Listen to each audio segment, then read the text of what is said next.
Good afternoon, teachers and students. We're going to get started here in just about 2 more minutes. Please stay tuned.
Hello, everyone. I'm Congresswoman Deb Haaland, and I'm honored to share a few words during this year's Discovery Festival. The 6th annual Discovery Festival, hosted by Big Brothers Big Sisters, has become a wonderful tradition, providing a wide array of opportunities for New Mexico students to discover the future of STEM. New Mexico is home to many historic and consequential scientific breakthroughs, discoveries that range from revolutionizing the way we'll power the cities of the future to expanding our ability to explore the cosmos. This year, for the first time, Big Brothers Big Sisters of Central New Mexico is hosting Discovery Fest virtually. I'm amazed at how many events and presentations this team has put together under such challenges this year, and I'm delighted to see that a record number of New Mexico students will join the fun and the learning of Discovery Fest. New Mexico is an amazing home for technology, and our kids are in a great position to learn more and take advantage of our state's unique and important role in the national tech space. In Congress, I support expanding STEM. Opportunities like Discovery Fest and fighting for resources for your incredible teachers, because I know how important science, technology, engineering, and math will be for our future. I want to let you all know about my annual Congressional App Challenge that invites students to come up with one-of-a-kind apps and have their app displayed at the national level. Students learn to code, manage a project, and learn more about technology. In that spirit, I'm thrilled to welcome this future generation of innovators, inventors, and explorers, and all the incredible teachers developing these bright young minds to this year's event. Our beautiful state of New Mexico, America, and frankly, our whole world's future will be counting on the creativity and innovative spirit of you young people. So I want to encourage all the future physicists, researchers, biologists, and engineers watching right now to keep reaching for the stars. Learn all you can, and most of all, have fun at this year's Discovery Fest. Thank you.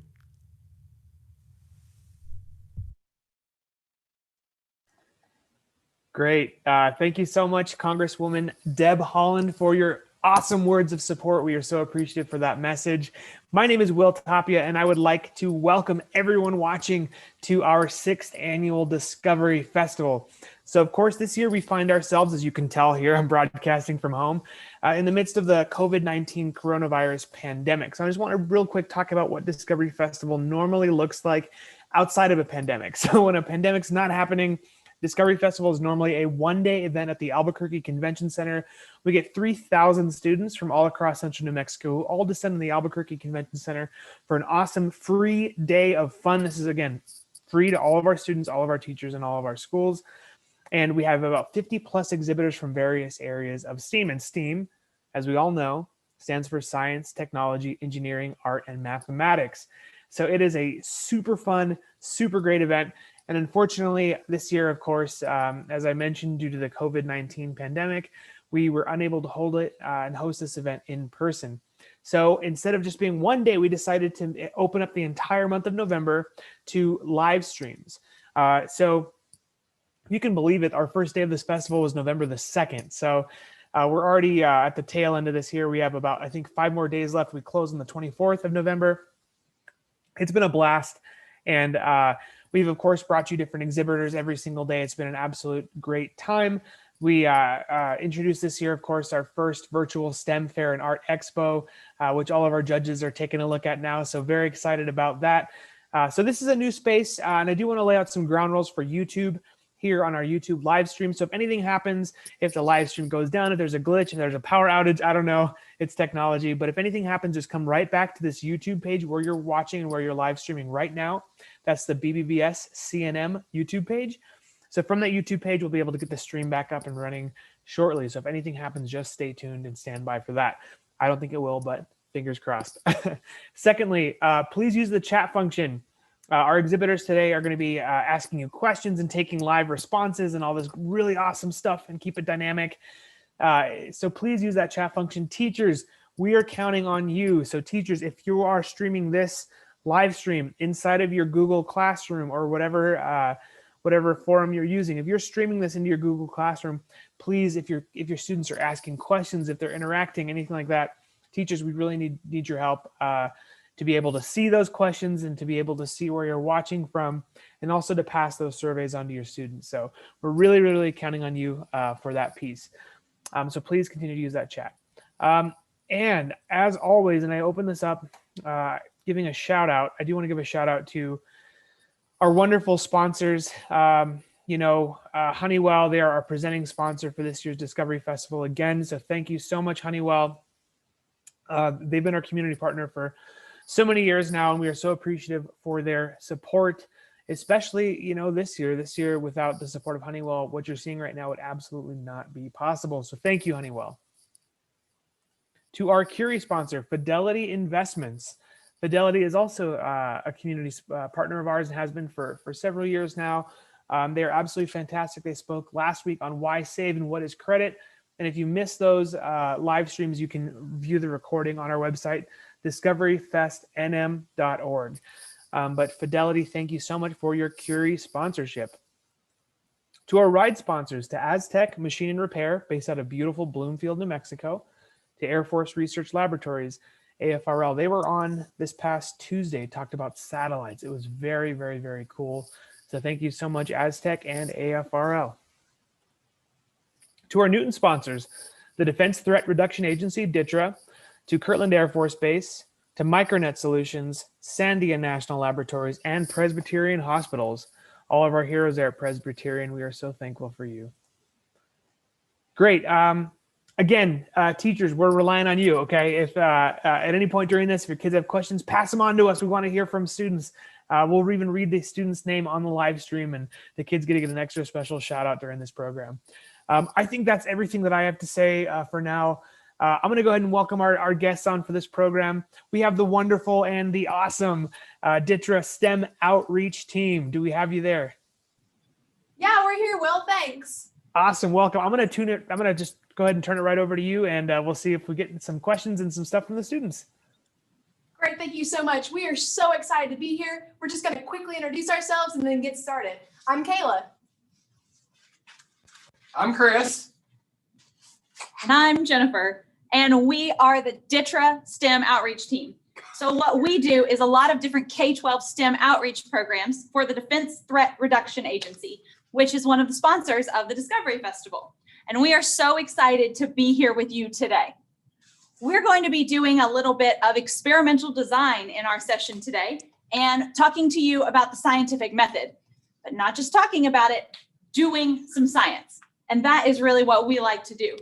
So since we're going to be doing science, we need to warm up some of our skills so that we can do it correctly. One of our best skills in science is the skill of observation. Do you know what an observation is? If you do know what an observation is, why don't you type it in the chat box?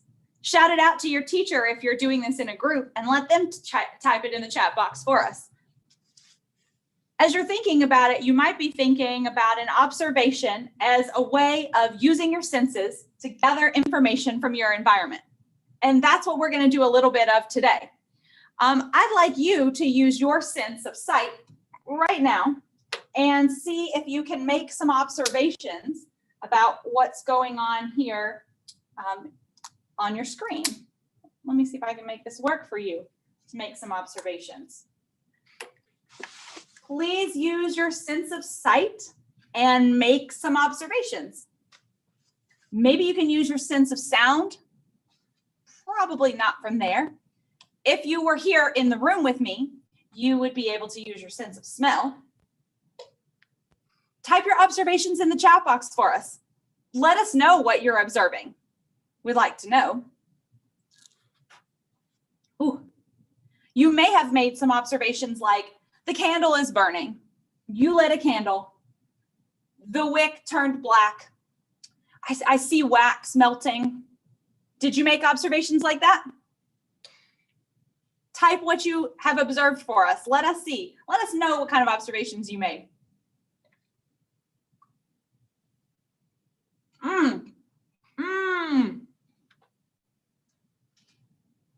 That's a tasty candle. Did you think it was a candle? Would I eat a candle? I definitely would not. So what is this? You were making observations that led you to make the inference that I had lit a candle. But this was actually string cheese. Let's be careful as we're going through the scientific method and making observations that we're recording the observations that we have actually observed and not making inferences about other things, not jumping to a conclusion that this is a candle when it's really just string cheese. We're going to be going through the scientific method. We're going to need to state a problem, gather information, form a hypothesis, perform an experiment, analyze the data, and then draw conclusions. And we're going to go through each one of those steps here with you today. So we've got to do the first step first, and I'm going to turn it over to Chris so that we can state our problem. So Jennifer mentioned that the first part of the scientific method is setting up the problem. So first we have to figure out what that problem is going to be. What do we want to look into? What do we want to investigate? Now, as Will mentioned during his introduction, this year has been really different than most of the years that we've lived through, that things have been very different. For you, school hasn't even been the same for you this year. Some of you have been doing school virtually. Some of you may have done it in a hybrid setting where you're doing it virtually from home sometime and then you're in school sometime. The social distancing has brought a new level of complication to this where we have to stay apart. So things are pretty different this year. I mean, I know that for me, it's been very unusual. Now, taking that and thinking about how this year has been, what has been some of the effects on us? What have things been easy? Have we been stressed? Have we met challenges that have made us frustrated? Well, all of this stress and all of these changes can actually produce a response by the body that isn't something we're used to. So with stress, what happens? How does the stress affect the body? How does the body react to stress? Well, one way, and something we can easily investigate, is our heart rate. Now, with our heart rate, it can tell us a whole lot, which we'll talk about a little bit later. But since we know that we have the problem now, which is how stress affects our body, let's talk about how to design talk about the experimental design and the different variables and controls. And for that, I'm going to bring Kayla in. Hey, everybody. So I know that you've talked about the scientific method in school before, and Jennifer just went through the steps with us, but I wanted to talk about some specific portions of an experiment. Today, we're going to ask you to help us set up an experiment and then actually conduct that experiment and then analyze the data from it. So let's remember a few important pieces of setting up a good experiment. The first is that we have to remember that we're testing something. We're making comparisons and comparing the data from the things that we're testing. So we know that we have something called a control. Have you heard about control in an experiment before? A control is what would normally happen in a normal circumstance when we're not testing anything. Then we have independent variables. An independent variable is the thing that we are testing. It's the thing that we're changing. It's the thing that we as scientists decide to manipulate. Then we have the dependent variable.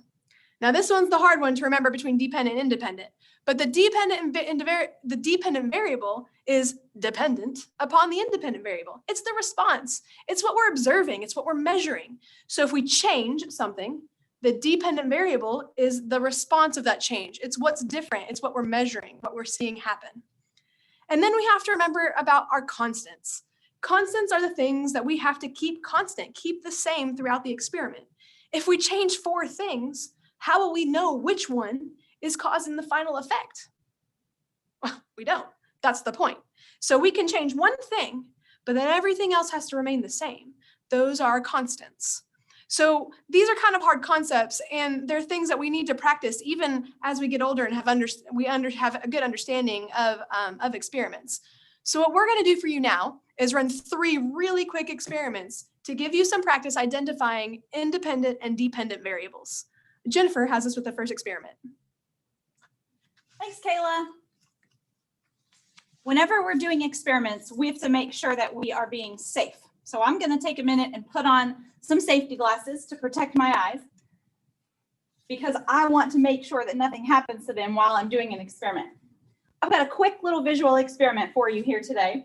I've started by putting some water into 2 identical plastic bottles. I've added the same amount of water and it's the same temperature and has been sitting out here for the same amount of time.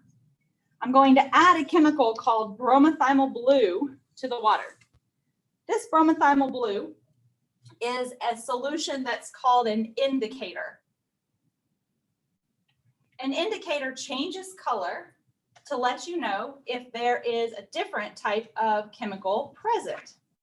So when we add this Bromothymol Blue, you'll see I'm adding the same number of drops. That was 10 drops to each bottle.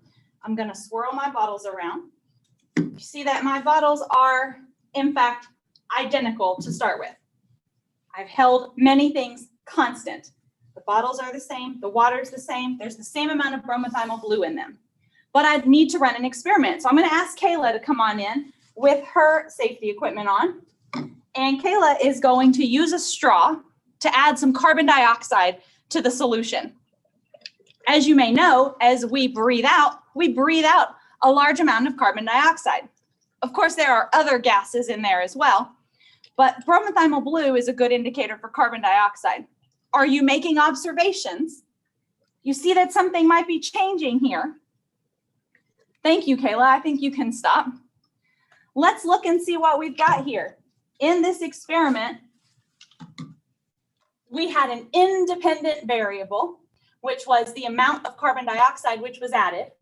We had a control trial where we did not add any carbon dioxide, and an experimental trial where we did add carbon dioxide from Kayla's exhales. And now we can measure the dependent variable, which is what we can observe. And the change that we've observed is what? A color change. We went from blue to kind of greenish yellow. And that color change occurred because of the presence of the carbon dioxide. Let's try another one and see if you can identify the independent and dependent variables.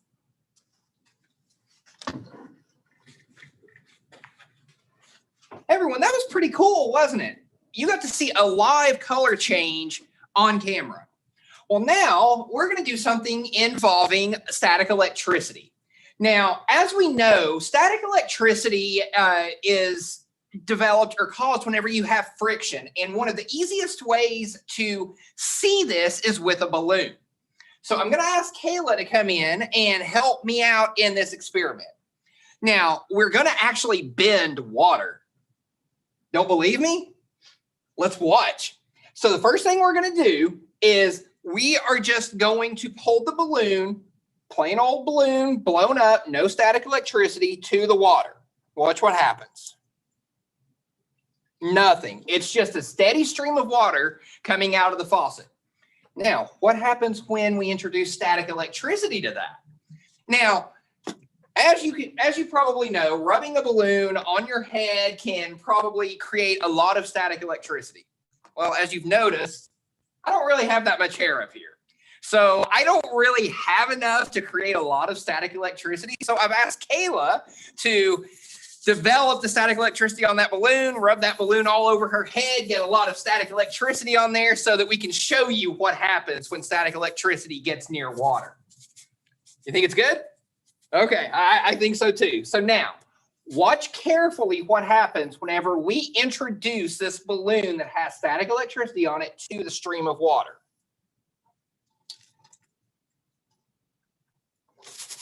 Okay, let's do that again. Okay.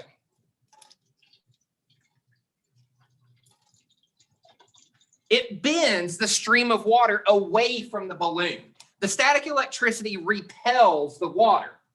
Now, in that, what was the independent variable?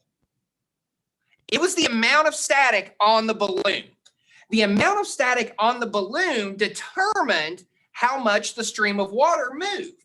So that would make the water the dependent variable. Now, the third experiment, Kayla's going to come in, and this one's really cool. This is why we saved this one to the end.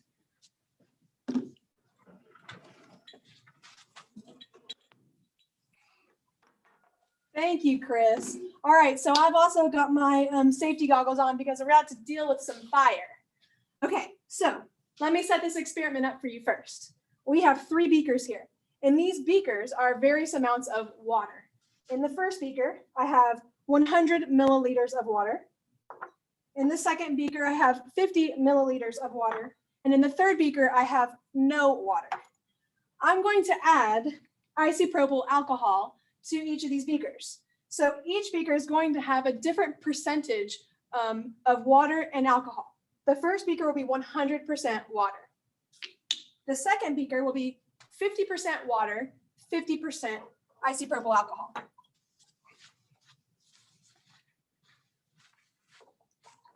The third beaker is going to be 100% isopropyl alcohol. Now, I want to do a little disclaimer here. You should not do experiments or any kind of testing with alcohol, chemicals, even chemicals found in your kitchen or your bathroom, fire, without the presence of an adult. So please don't try this by yourself. I also have $5 bills, 3 of them. What I'm going to do is dip these $5 bills into each of the liquids. What'll happen is that the liquid will absorb into the paper, and then I'm going to try to burn them. And we're going to see which ones burn and which ones don't. Your observation skills need to be used on not just will it catch on fire, because I'm pretty sure you can make a pretty good hypothesis on which ones will catch on fire. That's not what we're looking at. We want to observe what's happening to the bills, what's happening to the paper, and why. So first, let's try 100% water. Get it nice and wet.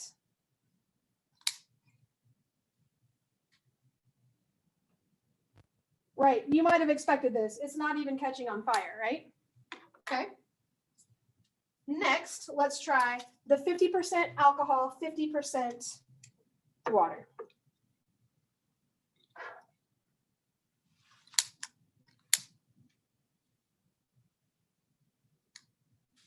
All right, the paper caught on fire. But what happened to the paper itself? Do we see any observable change on the paper? Doesn't look like it to me. Though we had a pretty good fire. We had a blue flame fire going. All right, lastly, we're going to dip it in 100% alcohol.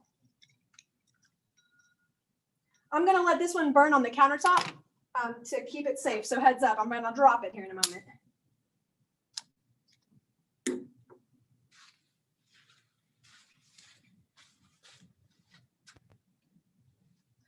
So the observable difference here is that our paper is actually burning. while on this one, the paper didn't burn. And to be fair, I'm gonna let it burn for a moment, like I've let this one burn for a moment. Make sure that we're being accurate about our results. So put it on the tabletop and let it burn for a moment. So if I look at my 3 bills, this one did not even catch, and the paper is fully intact. This one caught fire. Now that the fire is out, the paper is still completely unburnt. And this one, not only did it catch on fire, but it also burnt the paper. So what happens? We know that alcohol is flammable. So when we tried to burn something that had no alcohol, the water protected the paper from catching on fire. On the 50-50 solution, we had water, which absorbed into the paper and protected the paper, but alcohol, which burned. The paper didn't burn because the water soaked it, but the alcohol itself started to evaporate off and burned.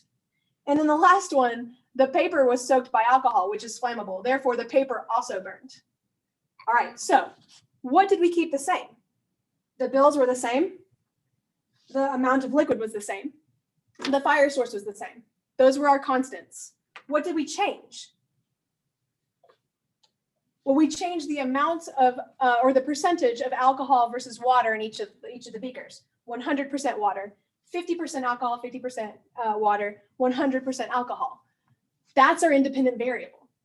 The dependent variable is what we're observing. We're observing what happened to the fire in the paper within each of the trials.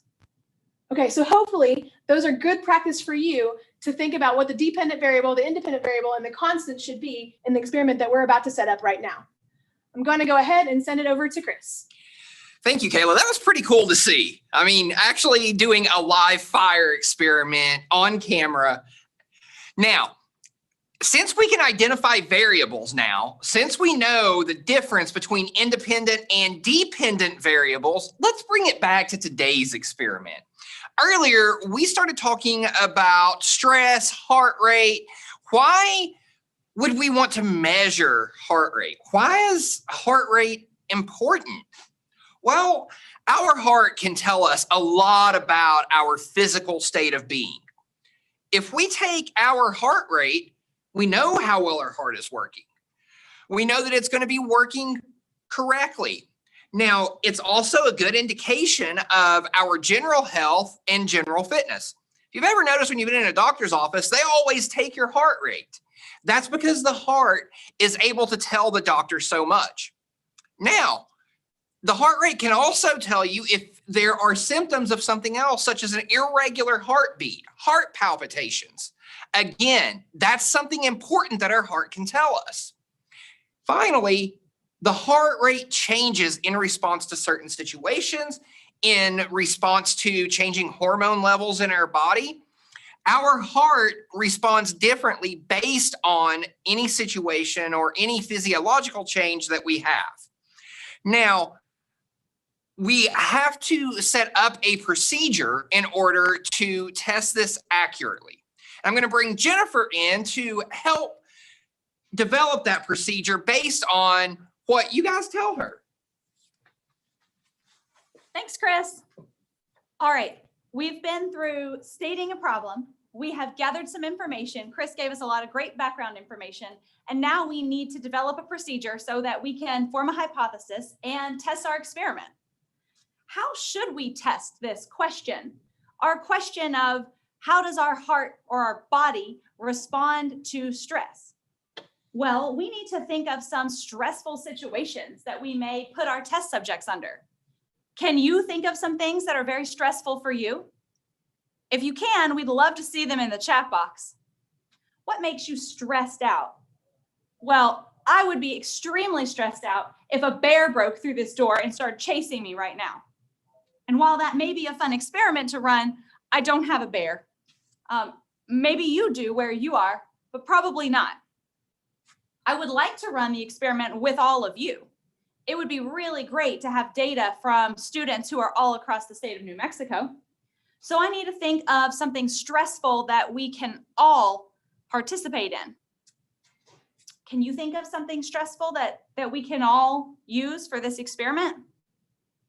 I often feel stressed whenever I'm asked to do something quickly. I don't like to be rushed. What about you? Is that stressful to you? In elementary school, we used to be asked to do multiplication problems really quickly. And a lot of times we had to stand up in front of the entire class and do it. And that caused me so much stress.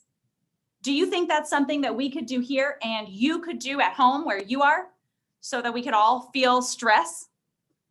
I think we can absolutely use that. So let's use that example to write our procedure. Kayla's going to help me out by typing the procedure that we're going to create. So the first thing that we need to do if we're going to do an experiment involving math problems and people under stress is gather all the materials that we need. For this experiment, we're definitely going to need math problems and maybe a pencil and paper if you'd like to write them down, but we could just do them in our head. We're definitely going to need some test subjects, so we'll have to find some test subjects somewhere. After we have all of our materials, we will need to get our control. That's right. We've got to gather data about what things are normally like. For our heart rate, our normal heart rate is called our resting heart rate. So we need to measure a resting heart rate. I guess I need to ask my test subjects to rest. So we'll rest for about a minute. That way our hearts can reach their resting heart rate, and then we'll measure heart rate. How do we measure heart rate? Well, the great thing about heart rate is that you all can measure it yourselves. I can measure it myself. We're going to take 2 fingers and we're going to use them on our necks to find our carotid artery. Start at your jawline and come down a little bit and press in just a little. Don't hurt yourself. See if you can feel a steady beat. See if you can find it now. If you can find where your pulse is on your body, it's going to make the rest of the experiment a little bit more fun for you. When we take our pulse rate, we will count how many beats we feel against our fingertips for 20 seconds. But we want to have our data in beats per minute. So we'll need to take how many we had in 20 seconds and multiply it by 3 to get how many we would have had in a minute. But we don't want to count for a whole minute. All right, now that we've got that, we need to test our variable. Our independent variable is going to be whether we add stress or not. So let's add stress. The next step will be adding stress by asking our subjects to do multiplication problems because they are so stressful when you have to do them quickly. We'll get them all done in 60 seconds. That's fast. After we do the math problems, we've done all of the multiplication and it's really stressful for us. We need to measure our pulse rate again.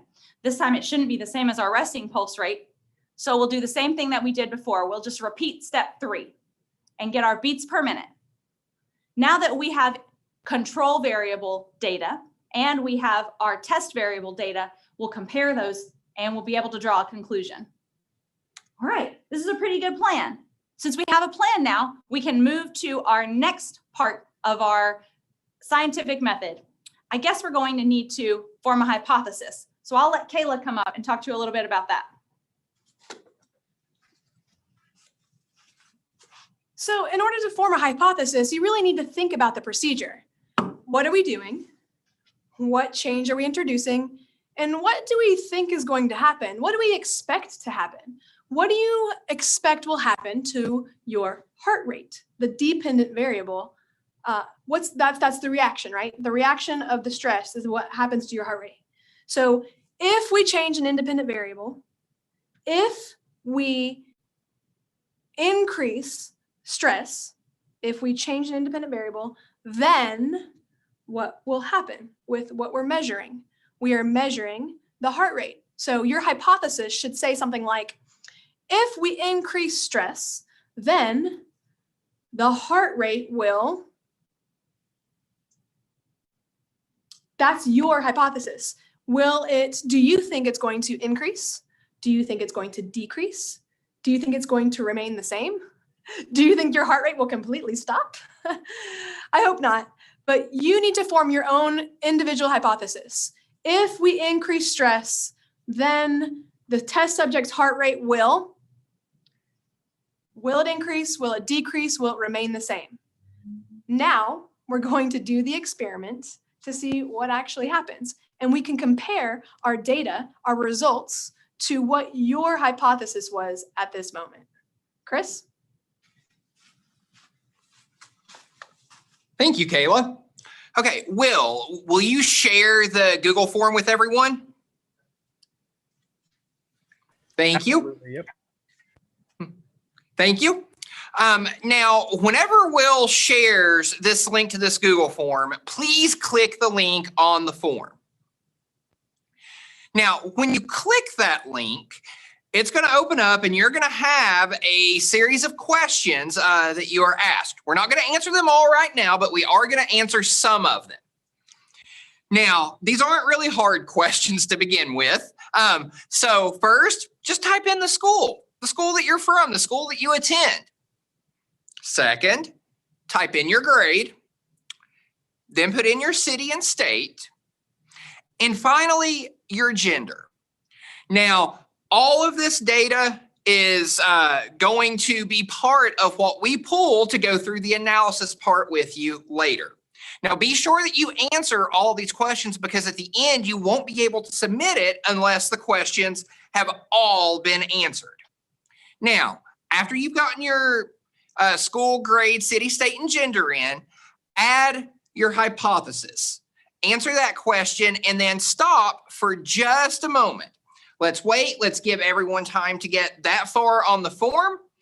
Once everyone's gotten that far, Jennifer is going to come in and do the first set of the experiment with you. Jennifer? All right. I hope that you're filling out that form for us, getting ready to collect some data. This is the fun part. We're in the perform experiment part of the scientific method. This is my favorite part for sure. So hopefully you've been able to fill in your hypothesis for us, and now you're ready to collect some data. Do you remember what our procedure was? You've gathered the materials, right? We have test subjects, that's you, and we have multiplication problems. So I think we're ready to go. If you have a pencil and paper and want to use them, you may, but if not, you can do them in your head. For the control trial though, we're not going to introduce any stress. So we need to get your resting heart rate. So I'm gonna ask Kayla to go ahead and start a 60-second timer for us. And we're going to rest for 60 seconds. If you're standing, could you sit? If you are talking, be quiet. If you're jumping or running or walking, stop, sit down. Let's try to get our heart rate to resting. You could close your eyes if you want to. Whatever you do, try not to move, try not to talk. We're going to get our hearts to resting so that we can collect our control data. When it's time, not now. Don't do it now. Just rest now. We're going to use our 2 fingers like we talked about before and find our heart rate on our necks and get ready to collect our data. We're going to count our beats. We should all be at resting 60 heart rate seconds. now. Thank you, Kayla. We're ready to take our pulse rate. So get your 2 fingers and find your pulse. Have you found it? All right, we're going to start counting our pulse in 3, 2, 1. Count.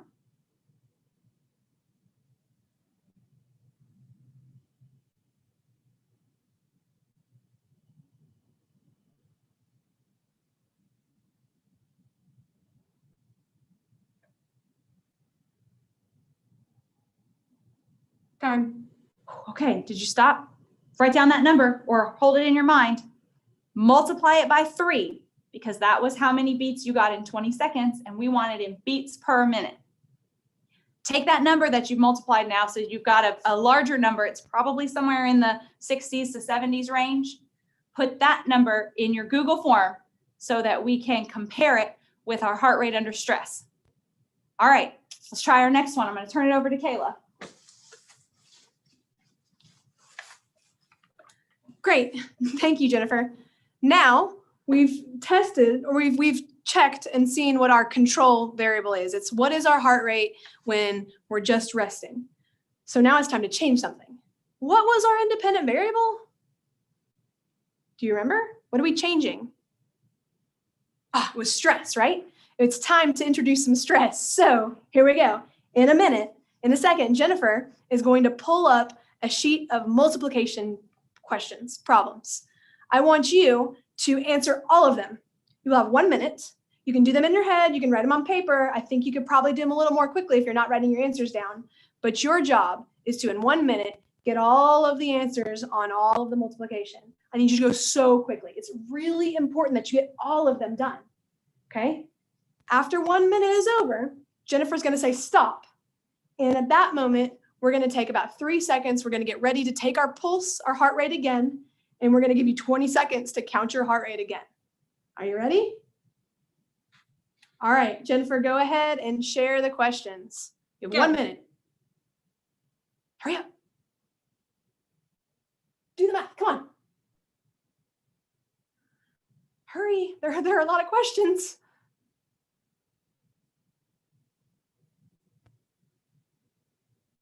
Are you getting them? Don't get them wrong.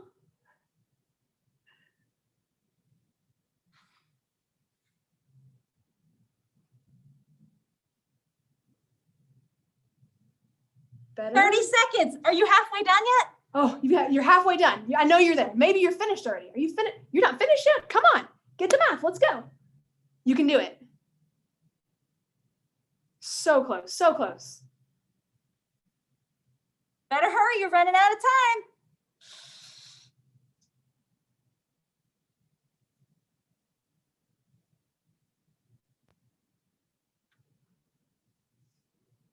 Almost there. Stop. All right, stop. You can stop doing the questions. Let's take our 2 fingers. We'll stop sharing the questions on the screen. Take your 2 fingers, put them back onto your neck, onto your artery, so that you can find your heartbeat. In just 1 second, we're going to start the timer to count your heartbeat. Are you ready? 3, 2, 1, count.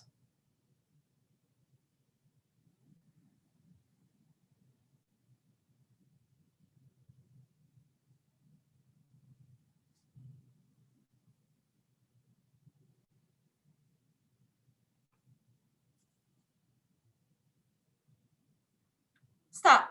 All right, stop. Take that number, write it down, remember it, multiply by 3. Remember, we've only counted for 20 seconds, but we want an entire minute. Since 20 seconds is 1/3 of a minute, we'll multiply that number you just got by 3. That's your heart rate under stress. We're sorry we had to stress you out, but we're hopeful that it was worth it for the experiment and for the results that we're about to find.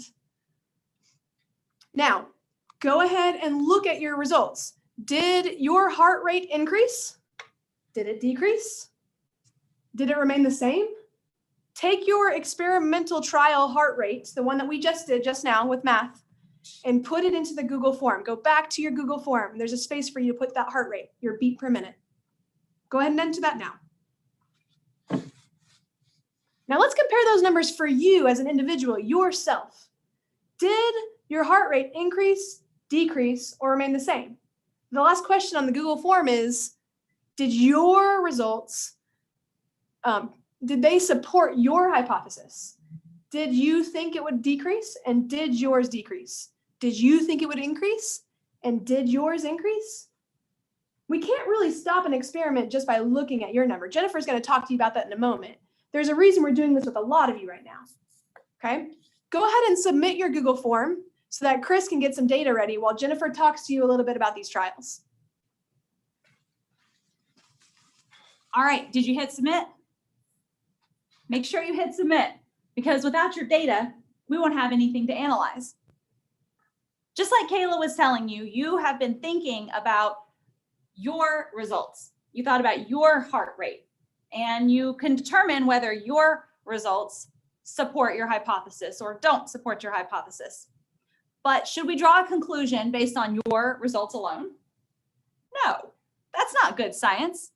A sample size of 1 doesn't really support very much at all. We like to gather data from as many people as possible. That's why we wanted to share this out here in this environment so that people from all across the state can put their information in. You can collect your own data and submit it to us, and we can all analyze it together. Have you hit submit? It's really important. A sample size of 1 is not going to tell us what we need to know. And in addition to sample size, we need to make sure that our sample is representative about the subjects that we're trying to draw conclusions about. If, for example, every single one of you who responded to us was a male, and we didn't have data from any females, we would not be able to draw conclusions about people as a whole. Another question we asked you on that Google form was about your grade, because we can't draw conclusions about all middle schoolers. If every single one of you is in the 6th grade, then we'll be drawing a conclusion about 6th graders. We, in this experiment, are going to be gathering data from people in New Mexico. So the conclusion that we draw needs to be about people in New Mexico, not about people in the entire United States or in the world as a whole. If we wanted to answer those questions, we would need to gather a different type of data. It's important that your sample is representative of the population that you're studying, and that your sample size is large enough to be pretty confident in your results. There are lots and lots of different data analysis tools that you can use to make sure that your data is appropriate and that it's showing a result that we can be pretty confident in. We're going to show you some really basic data analysis today, but it's the type of thing that you may be able to use if you are interested in doing a science research project. You know, your local areas have science fairs that you can enter. A lot of the science fairs are going to be virtual this year, which makes it even easier. You don't even have to worry about going to compete. You can compete from the comfort of your own home, just like you're watching this now from the comfort of your own home. But don't think that you can't do science because you're stuck in your house. We've come up with this little experiment that we're able to do with you from miles and miles away here in Tennessee. I'm sure that you can think of some experiments that you could do in your home with the things that you have available to you in your home.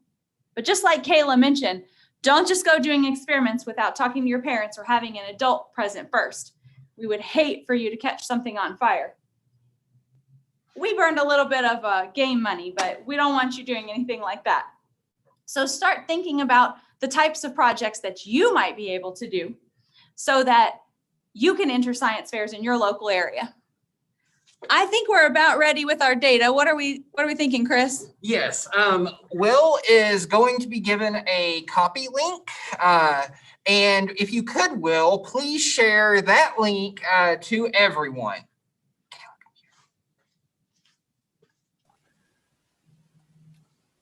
It does look like the document is locked there, Chris. Okay, just a moment. Sometimes these things happen. As everyone knows, sometimes technology doesn't go the exact way that we hope. And so this is one of those instances, and we just got to make the best of this situation. So I think Kayla's almost there. She almost has it. Try again. Ask him to try again. Oh, try again, please. I think he has it now.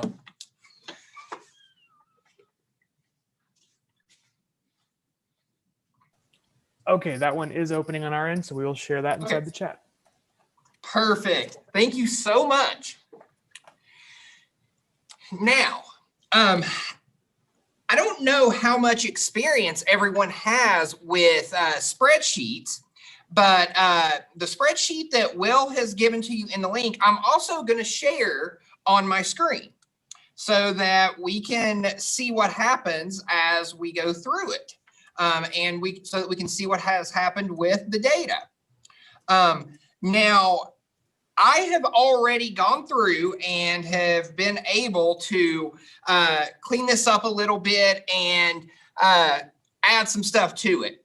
Now, for those of you that aren't really familiar with spreadsheets, it's an awesome tool and can do a lot of work for you. Now, I love using them. I use them a lot here in my job. I also use them personally. It's a great tool to keep track of a lot of different things. Now, as you can see here, we've got all the data here. We can see what everyone's hypothesis was. We can see everyone's resting heart rate, their increasing heart rate. And I have already gone in and have put a formula in here to find the difference between your stressed heart rate and your resting heart rate. Now, if we're looking for the difference, what kind of operation could we put in? What kind of mathematical operation is that? That is a subtraction operation. All we have to do is put in our stressed heart rate minus our resting heart rate, and that will tell us if our heart rate increased or decreased between the resting event and the stressful event, which for all of you was doing your math. Now, a column has been put in, we've got this, and it has been color coded with red for the heart rate that decreased and with green for the heart rate that increased. Now, this has been sorted and all grouped together. This is a great capability of the spreadsheet. Now, we've taken what has been grouped together here and it has been placed into a chart. It's going to be placed into a pie chart so that we can visually see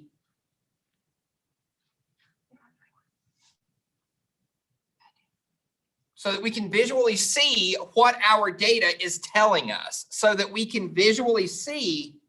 Perfect. And there it is. So we can see that the green, which represents the those whose heart rate increased as a result of the stressor, and then red for those that decreased. Now, here, the biggest part of the pie is what? It's those that increased. The smallest part is what? It's those that decreased. In fact, almost 95% of those who filled this out had their heart rate increase as a result of doing the multiplication problems. So what does this tell us? Jennifer's going to come on back in and help you figure out what conclusions can be drawn from this and to help wrap this up. All right. I hope that you guys had a lot of fun doing that. We can see that the conclusion that we should probably draw from this data is that for those who participated in our experiment today, heart rates increase in a stressful situation. We really like doing experiments like this. This one was simple, but it walks us through the scientific method, because that method is the same thing that DTRA scientists use in their research every day. If you like doing things like this, if you like experiments, and you like potentially burning some monopoly money, if you like to do a little bit more to learn about the environment around you, we would like to invite you to another one of DTRA's outreach programs. We host a program called the Joint Science and Technology Institute every year in Maryland, and we want you guys to come and join us.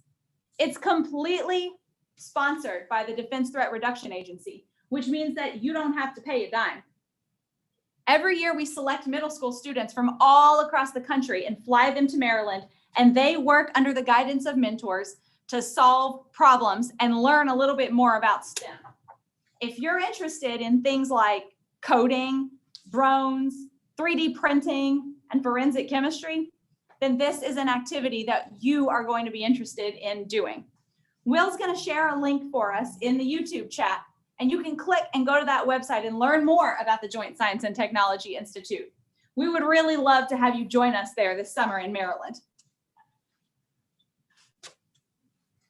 Thank you so much for being here with us today. We really appreciate that you spent some time going through the scientific method with us. We'd like to thank the Discovery Festival for having us on again, and we hope that you guys enjoyed this. Check out that website, and if you want to receive the application to apply to JSTI when it opens this winter, put in your name and email address and we'll send it straight to you. We hope that we'll see you this summer. Thanks. Great. Thank you so much to the DTRA STEM outreach team. That was fantastic as always. I noticed we had some folks jump on about midway through the stream. So if there's anything you missed or you want to recap any of this awesome presentation, please feel free to do that. If you visit our website, discoveryfestnm.org, you can view a recording of this presentation. And then, of course, feel free to send it to some middle schoolers that you know who might enjoy this. We definitely would welcome and encourage that. Thank you again to everyone for watching. I did want to give a final shout out, as always, to our wonderful and fantastic sponsors for this event. What you're seeing would not be possible without them. So thank you so much to our presenting sponsor, Honeywell, to Fidelity Investments, our Curie sponsor, Aztec Machine and Repair out in beautiful Bloomfield, New Mexico, Air Force Research Laboratories. We have DTRA, the Defense Threat Reduction Agency, who you just saw on today, Kirtland Air Force Base, Micronet Solutions, Presbyterian Hospitals, and Sandia National Laboratories. Thank you all so much for joining us. And just a quick announcement here, we do have DTRA, the Defense Threat Reduction Agency, coming back on this coming Monday, the 23rd at 9:30 in the morning. So if you know any high schoolers, or if you're in high school or you have a sibling who's in high school, please invite them to attend that live stream. They're going to get a kick out of it for sure. Again, thank you everyone for joining us. Stay healthy, stay safe, and we'll see you soon.